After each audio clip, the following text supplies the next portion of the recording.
Have you ever looked at a map of Central Asia and just thought, what is going on here? The borders are so tangled. You've got these jagged lines and even pockets of one country stuck completely inside another. Well, the answer to that puzzle lies about a century in the past.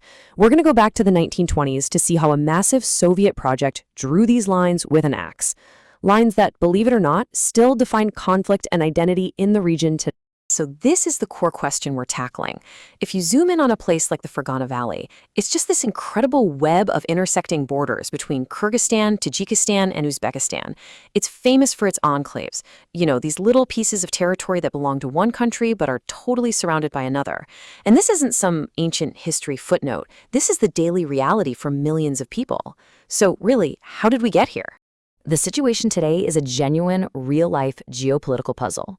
We're talking about places like the Sok and Shaki-Mardan enclaves, which are little islands of Uzbekistan completely marooned inside Kyrgyzstan.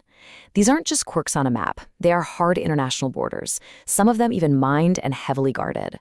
These modern-day tensions are really just symptoms of a much older decision, a story that doesn't start in Central Asia, but way back in Moscow.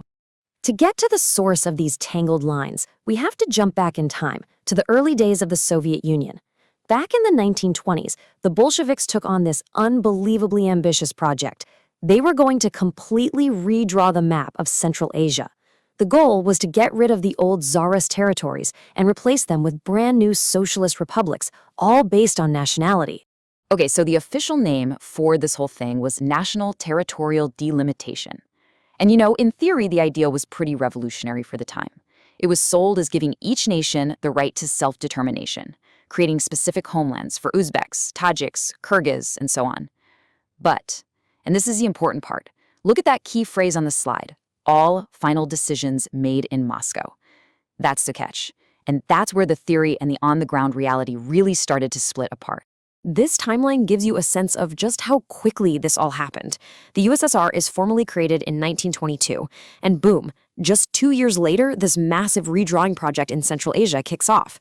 Over the next decade or so, the entire map is carved up, and these new Soviet socialist republics pop into existence. But what this neat timeline doesn't show you is just how messy and controversial the whole process really was.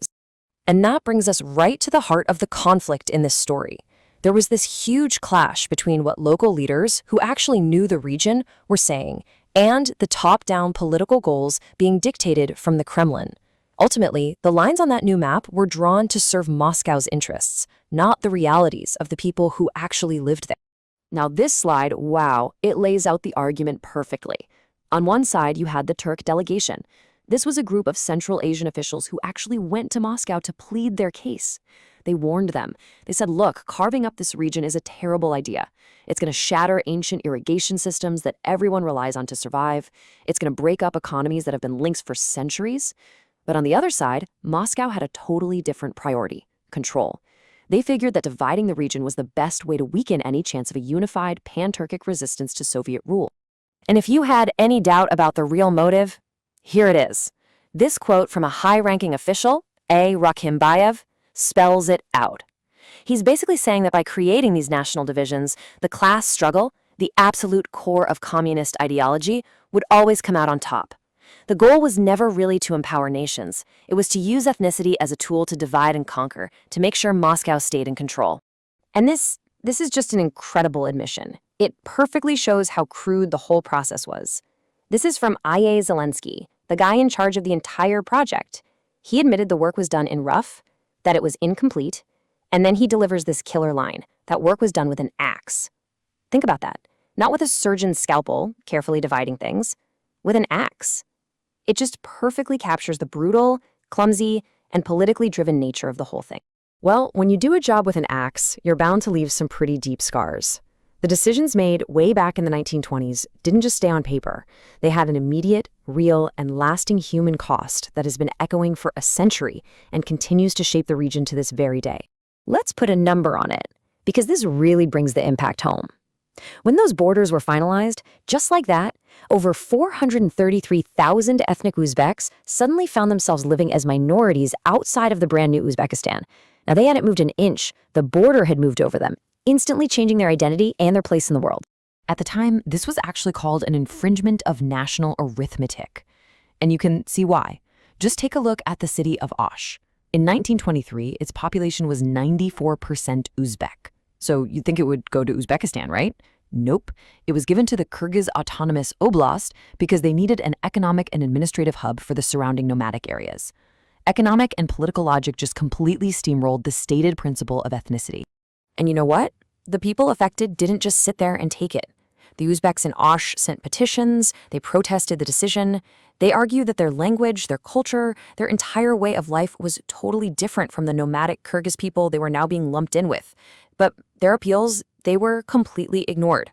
The lines had been drawn, end of story. So for decades, we're talking almost 70 years, these were just internal administrative borders inside one giant country, the USSR. But then came 1991. The Soviet Union collapses. And everything, I mean everything, changes. All of a sudden, these lines that were drawn with an axe became hard international frontiers between 5 newly independent countries, each one now forced to deal with this messy, 100-year-old legacy. What used to be porous, easy-to-cross internal lines started to harden into real barriers. And this process got a lot faster because of all the new security threats that popped up in the 90s and 2000s. You had the rise of the Taliban right next door in Afghanistan. You had raids from extremist groups, a huge increase in drug trafficking. All of this forced these new countries to say, okay, time to secure our sovereignty by locking down our borders. And the border between Kyrgyzstan and Uzbekistan, which slices right through the super densely populated Fergana Valley, is probably the most tense example. For years, hundreds of kilometers were officially in dispute.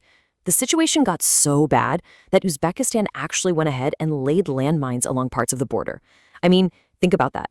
Landmines. It's a drastic measure that just shows how dangerous the Soviet-era legacy has become. So it all leaves us with this really difficult question, doesn't it? 100 years ago, a map was redrawn with crude political tools, putting control way ahead of local reality.